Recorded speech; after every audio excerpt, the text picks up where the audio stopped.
deepen a bit more your analysis of green extractivism, I'd like to go to the next question about what you call the security sustainability nexus. So, as we've just seen, you take seriously the historical continuities of colonial conquest and capitalist peripheries in your analysis of green extractivism, and you also try to avoid like a static world system assumption or even a pitfall like geological determinism.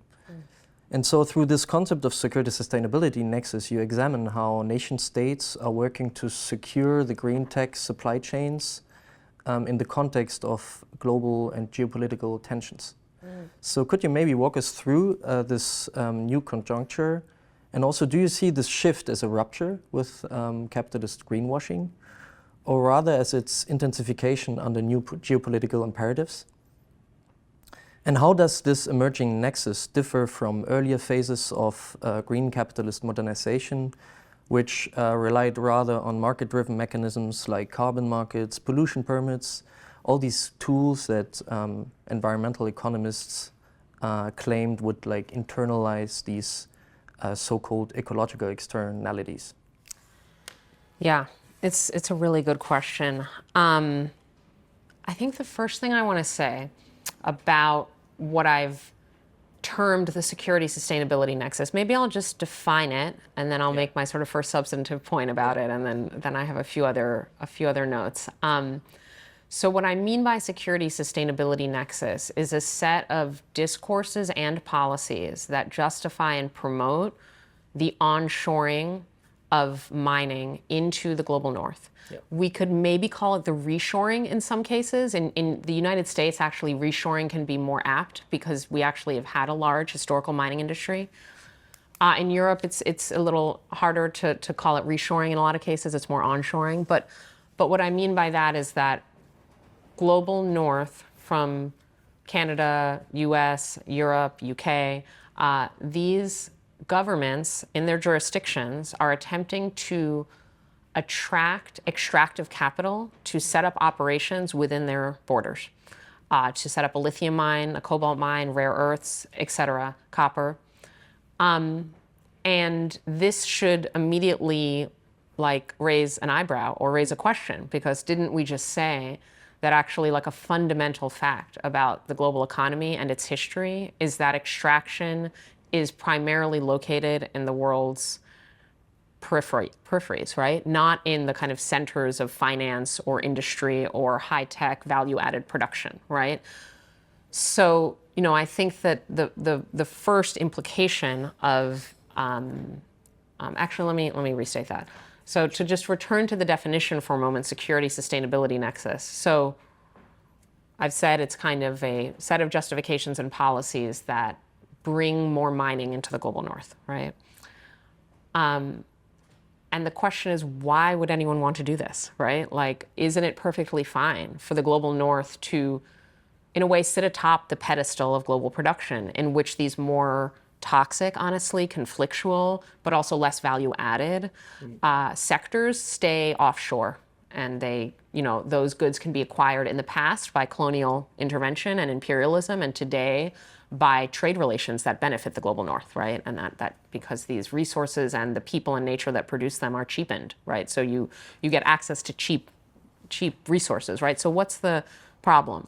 There's a certain set of conjunctures that we may touch on later, so I won't go through the history now, but I think this will be familiar to, you know, viewers in the present, that in a certain set of conjunctures, it's turned out that global north policymakers view it as a security imperative to have direct access, meaning territorially proximate access, and as a second best, access in friendly states, right? Whether those are neighboring states, whether those are states we have trade relations with, or have geopolitical alliances with. So either within the national territory or in states that are almost as good as being within the national. Friend-shoring, exactly. Ally-shoring, friend-shoring, exactly.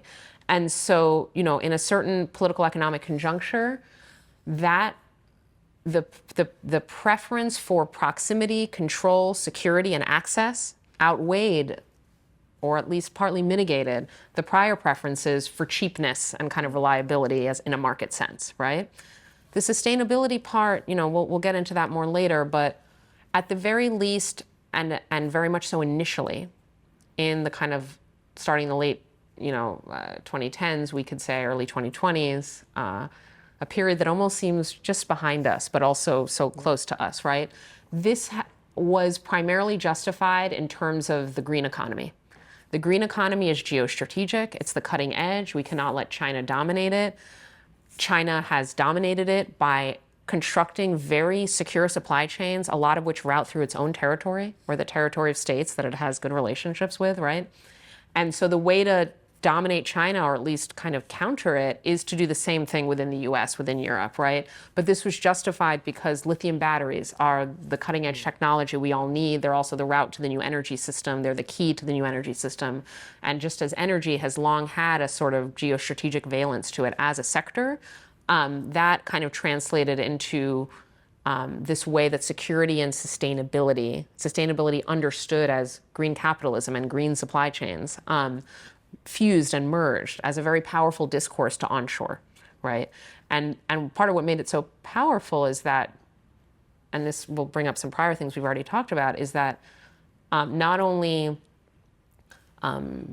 national security types, but also climate advocates could get behind this. Like, oh yeah, we want lithium mining in the US so we can get lithium batteries in the US so we can rapidly decarbonize the US, right? And maybe it's not a good idea to rely on these vulnerable supply chains from elsewhere, right? So the greenness of it was important to its political legitimacy and to the way in which it helped stitch together a coalition that was not just about hawkish or nationalism, it was also about climate and green. What's happening now, and we'll get to this, as we talk about contemporary events with Trump, but that sustainability was always the most precarious element because it really had such a justificatory role, and justifications can change, right? And while underlying things stay similar, right? And so I think security was always the most powerful set of political actors, set of motives, the most durable. But they had there was a relationship between the two, especially in when these discourses were first formulated. So that's the security sustainability nexus. I'm just going to say one or two more things about it. The first thing I think it does is challenge the idea, as you yourself just brought up, that extractive frontiers are static, that it's always the same countries, that it's always the same places, that it's always the same inputs that are what define extractive frontiers. And it's actually the case, and this is as much the case with fossil capitalism, and I'll get into that in a moment. Extractive frontiers are mobile. They do sediment, and there's a path dependency and an inertia to them, and that certainly has to do in part with their physicality. Like, they're not just concepts. Like, an extractive frontier is a place you can visit. It has certain resources, it has certain affordances that enable extraction, right? But geological deposits of all sorts, whether minerals or fossil fuels, like, they're in lots of places on Earth, and we keep discovering more of them, right? So as a latent possibility, there's a lot of latent potential extractive frontiers out there. The ones that get selected tick certain boxes around profitability, around geostrategic imperatives, around the specific resource in question and its role in the broader capitalist economy. So there are certainly reasons that we can define and identify as to why some places become extractive frontiers. Certainly also, it's important to name that some people and some landscapes are considered sacrificable. Extraction is a really devastating process in many cases, especially large-scale mining. It's quite irreversible in its effects. So from the perspective of power holders, you also have to just see certain landscapes as either a terra nullius, like no one important lives there, there's no important habitat there, or if there are people and habitats that you are forced to acknowledge, they're sacrificable in the name of the imperative of extraction. And so all of this is to say that extractive frontiers are not, they are sedimented in certain ways, but they're not immovable. There's geographic malleability to where extraction takes place, right? The second extremely important implication, which you've already drawn out a bit, is that it is actually not always the case that extraction only takes place in formerly colonies, then third world, now global south. Again, these designations change over time, but there is actually quite a history to extraction within the global north.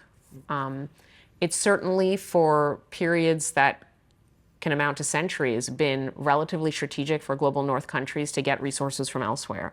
But there's also really important exceptions to that. And so I just want to speak about one, which is, to answer your part of your question about whether this is a rupture or not. A moment where we saw the beginnings of an earlier onshoring push was in the 70s during the so-called energy crisis. That was when, in response to high oil prices, a variety of global north states, the UK, the US, top among them, began to explore kind of internal peripheries or internal hinterlands or frontiers for extraction. So that's when you get the North Sea development in the UK, the offshore oil development. You also get more drilling in Alaska in the US. You also get Gulf of Mexico. So that's a mix of an onshore and a friendshore kind of thing, right? With cutting across borders. But regardless, that in the 70s, was a moment of onshoring and a moment where the extractive frontier of oil kind of expanded more within these other global north countries. And the 70s actually provide an important precedent and set of logics and discourses, and even in some cases actual policy legacies that have facilitated the contemporary push. So when we talk about ruptures, I think it depends at what historical scale we're operating. If we look very zoomed in, the year by year or the daily news cycle or whatever it is, right? There's an important rupture that onshoring draws our attention to, because it's simply the case that for upwards of, half a century to a century, for the most part, the US and Europe have gotten their minerals from other countries, including some global north countries. I don't want to, again, simplify too much. Canada, Australia, they're settler colonies that they have an interesting history with mining that is for another time. But anyway, a lot of imports from Africa, and Latin America in terms of mining. So to look at that situation and say, we want to change this, so more of our mining comes internally, that is a change, right? And if it's successful, that would be a sea change in one particular set of trade flows globally. However, it's not the first time this has happened. Would not be the only example of like an internal frontier within the global north, which brings me to your last question that I want to address.